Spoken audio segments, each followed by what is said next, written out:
Olá, eu me chamo Rodrigo Ayub e nesse vídeo eu vou esclarecer um assunto que é muito controverso, um assunto que está na moda. Eu tenho vários pacientes que têm muitas dúvidas e eu vou falar de uma forma bem simples o que é a modulação hormonal.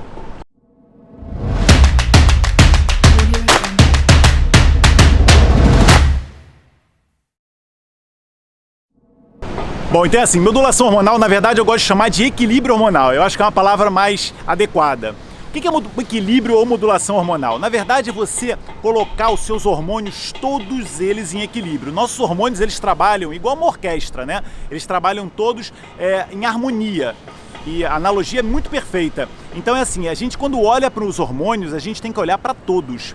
Muitos vieses que acontecem na medicina convencional é que às vezes o médico pede um hormônio para tratar um problema, ele está com dúvida de uma patologia, aí pede hormônios de uma glândula. Isso não existe, porque os hormônios, todos eles se interferem uns com os outros. A gente sempre tem que olhar os hormônios de uma forma ampla, né? De uma forma completa.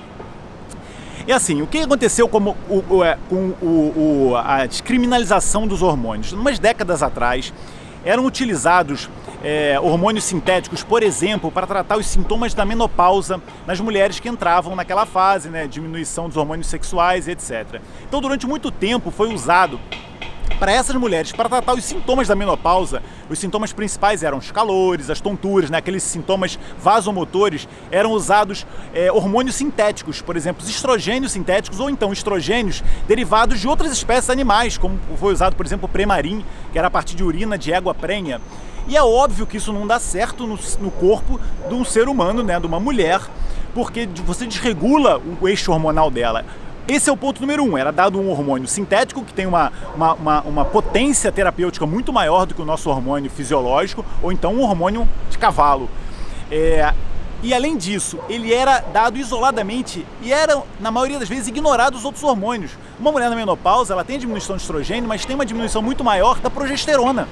É um hormônio que equilibra com o estrogênio, ele faz um papel de yin e yang com o estrogênio. Então você não pode dar isoladamente um hormônio e esquecer dos outros. O estrogênio, para vocês terem uma noção, uma das principais funções dele no nosso corpo, ele é um hormônio proliferativo. Ou seja, ele aumenta a proliferação celular, por isso que a mulher que é estrogênica, aquela mulher que tem muito estrogênio, é uma mulher com mais mama, né? Uma mulher mais cheinha, assim, pelo estímulo das células mamárias, pelo estímulo das células gordurosas, né? A gente chama aquela mulher estrogênica, com as ancas largas. E esse é o efeito proliferativo do estrogênio. Então o que você imagina? Uma mulher que já tem a progesterona baixa, que tem um efeito antiproliferativo no nosso corpo, e você dá mais estrogênio para ela, em doses altas de estrogênio sintético, você aumentou a proliferação celular, ou seja, você aumenta o risco de cancro, o risco de cânceres, né? Como diz no Brasil. É óbvio que isso está errado.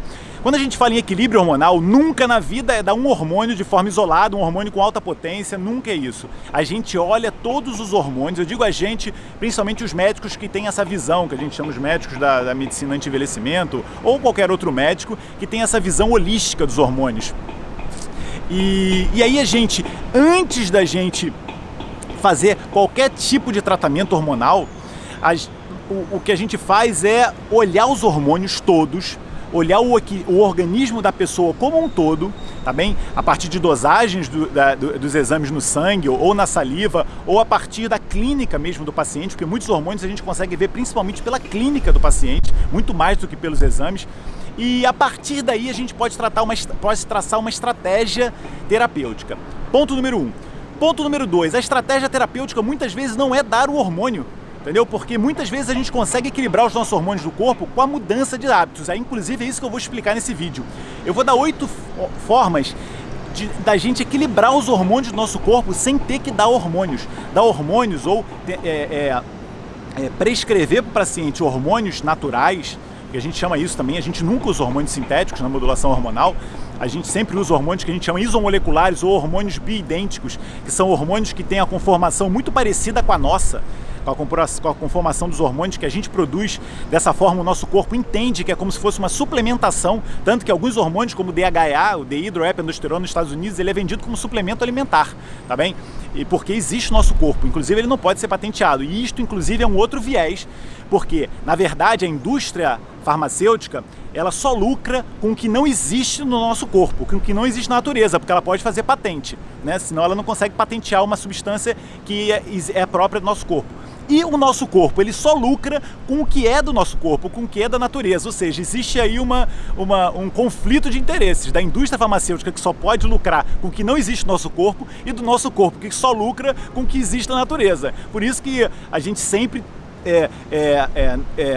prescreve coisas naturais e de forma nenhuma coisas sintéticas, como foi usado durante muito tempo a reposição com estrogênio com substâncias sintéticas. Alta potência, estimula o receptor de uma forma totalmente antifisiológica e gera problemas. Então a modulação hormonal é isso, é você equilibrar o corpo da pessoa de uma forma natural.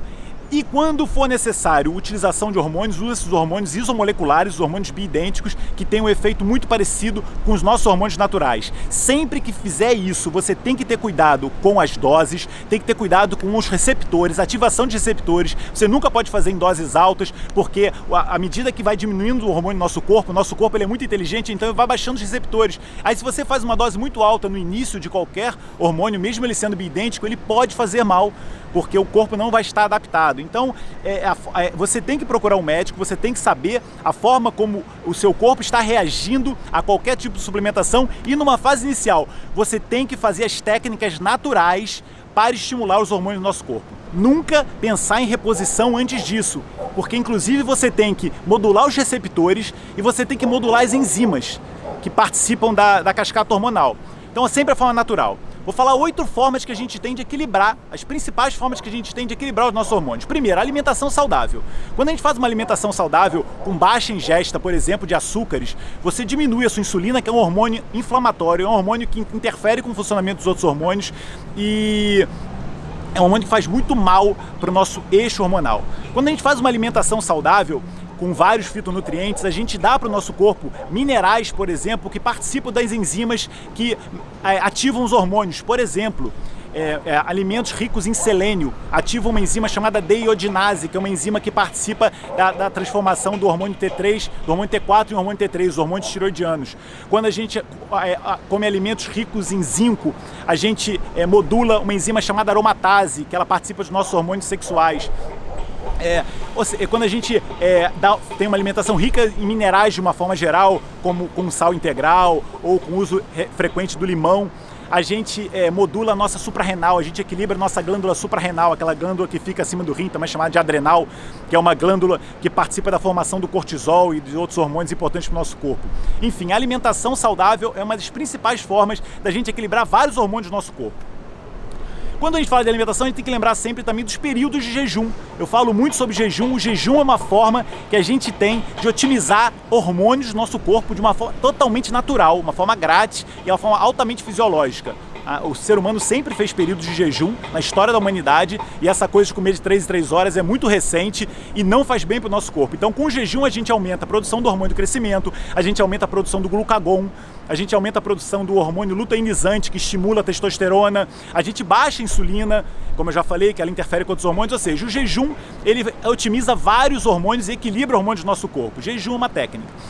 Pegar sol, que a gente está fazendo agora aqui no Rio de Janeiro, o contato com o sol faz a produção da vitamina D. A vitamina D é um dos hormônios mais potentes do nosso corpo, ele é um modulador epigenético de vários genes que fazem bem para o nosso corpo e metilam expressão gênica de genes ruins. Quando a gente pega sol, a gente equilibra o nosso ciclo circadiano. Vários estudos hoje mostram que você pegar sol durante o dia, à noite o seu sono é mais reparador. Você tem melhor liberação de melatonina à noite se você se expõe ao sol de manhã e não se expõe à luz à noite. Então pegar sol tem uma série de benefícios e modula e equilibra nossos hormônios. Falando em sono, um sono reparador equilibra nossos hormônios. Quando a gente tem um sono reparador, como o nome diz, a gente libera os hormônios reparadores do nosso corpo. Então a gente libera o hormônio do crescimento, a gente libera a melatonina, a gente libera os hormônios sexuais, alguns hormônios sexuais que têm essa função reparadora, mas a gente precisa ter um sono profundo reparador. Para quem não viu, eu falo de um vídeo sobre formas que a gente hormônios têm de ativar o nosso sono reparador, e isto é uma forma espetacular da gente equilibrar os nossos hormônios, ter um sono reparador. Atividade física. Se a gente faz uma atividade física regular, o nosso corpo ele entende que nós somos pessoas ativas. Então ele fala, essa pessoa é ativa, eu vou colocar nela hormônios de pessoas ativas, né? Uma pessoa sedentária, o corpo já imagina assim, essa pessoa não faz nada, ela já deve estar num processo de degeneração, de envelhecimento e não tem que produzir hormônios, entendeu? Quando a gente faz atividade física, a gente dá uma ordem para o nosso cérebro reptiliano para a gente produzir hormônios bons para o nosso corpo. Eu falo muito do HIIT, que é aquele treino de alta intensidade, eu também fiz um vídeo sobre isso. O HIIT faz um disparo do hormônio do crescimento do nosso corpo, que é um hormônio altamente reparador. Então a atividade física é uma das melhores formas da gente ativar hormônios bons do nosso corpo e equilibrar os nossos hormônios. Quando a gente faz atividade física, a gente baixa o cortisol.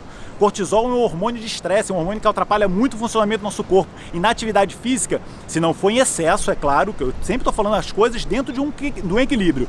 Atividade física, a gente faz a respiração profunda que estimula o nosso parasimpático e baixa os níveis de cortisol no nosso corpo. A atividade física, ela diminui o açúcar no nosso sangue, né? Porque a gente utiliza como fonte de energia, então a gente baixa a insulina também. A atividade física é um fator imprescindível para modular os hormônios. Não tem um paciente que entra na minha clínica e eu não falo, olha, ponto número 1, vamos ter que começar uma atividade física. O nosso corpo não pode ser sedentário, porque isto, ele entende que você está num processo de envelhecimento. E o objetivo aqui é juventude, jovialidade. Então a atividade física é fundamental. E falando em jovialidade, uma das coisas que é fundamental é você ter uma vida sexual ativa.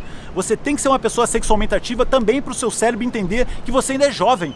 Que embora você já possa não estar ainda numa fase reprodutiva, você tendo uma vida sexual ativa, o seu corpo entende que ele tem que produzir os hormônios sexuais, ele produz por outra glândula, a glândula chamada suprarrenal. Então ele otimiza a produção de hormônios sexuais em vez de produzir o cortisol. Para isso, mais uma dica, você tem que modular o cortisol no seu corpo, você tem que baixar os seus níveis de estresse. O cortisol é um hormônio dominante, a natureza fez assim porque ele é o hormônio da luta ou fuga. Então se você tem excesso de cortisol no seu corpo, o corpo baixa a produção de outros hormônios, são produzidos juntos da glândula suprarrenal, junto com o cortisol, como por exemplo a dehidroepiandrosterona, que é um hormônio protetor do nosso corpo, é um hormônio excelente para o cérebro, é um hormônio excelente para a nossa imunidade. E quando você tem cortisol em excesso, esse hormônio já baixa a produção dele. Como o cortisol é um hormônio esteroide, também baixa a produção de vitamina D. O cortisol ele bloqueia receptores de vitamina D. Como quando você tem cortisol alto no nosso sangue, você baixa a produção dos hormônios sexuais. Então você tem que modular os níveis de cortisol para ter equilíbrio hormonal. E você faz isso com relaxamento, com meditação, com convívio social, com o sexo, com o grounding, aquele contato com a natureza que eu digo que a gente tem contato com a terra, com a praia, com a árvore, que é um arquétipo de paz. Então, o ground também é uma forma excelente da gente modular os hormônios. Modulação hormonal é você ter cuidado com o excesso de café e álcool. Também o álcool a gente sabe que faz muito mal para o nosso fígado, e o fígado é um órgão que produz hormônios. Ele produz um hormônio chamado IGF-1, que é Insulin Like Growth Factor, que é um hormônio muito importante para o nosso corpo. E se o fígado não estiver bem, ele não vai produzir bem esse hormônio. O excesso de álcool e também o excesso de frutose fazem mal para o fígado, cria uma condição chamada esteatose hepática, e a esteatose hepática não deixa o fígado funcionar bem. Então, diminuir os níveis de álcool e frutose no nosso corpo. Ou seja, existem várias técnicas naturais da gente equilibrar os hormônios do nosso corpo. E se não, da forma natural, não estiver funcionando num primeiro tempo, você pode equilibrar com hormônios bioidênticos, mas sempre com acompanhamento médico, sempre com controle dos seus níveis hormonais para você nunca fazer sobredoses. E aí sim, porque o hormônio é como se fosse uma faca, né? Você pode usar ele para matar uma pessoa, ou você pode usar a faca para matar uma pessoa, você pode usar a faca para fazer uma cirurgia e salvar uma pessoa. É o mesmo objeto que com fins completamente diferentes. Depende de como você usa. O hormônio tem esse fim. Se ele for usado em doses fisiológicas e adequadas, ele deixa você com jovialidade, deixa você com um tesão pela vida, uma apetência pelas coisas, com a vontade de viver e sem causar efeitos colaterais. Espero que eu tenha explicado mais ou menos o que a gente entende como modulação hormonal, que eu gosto de chamar de equilíbrio hormonal. Qualquer dúvida, vocês podem escrever aqui que eu respondo, tá bem? Eu espero que vocês já tenham se inscrito na minha página www.rodrigoayub.com, que eu vou ao longo de outros vídeos explicar mais detalhadamente isso que eu falei de uma forma mais ampla do que é equilíbrio hormonal, tá bem? Muito obrigado por tudo, um beijão e até o próximo vídeo.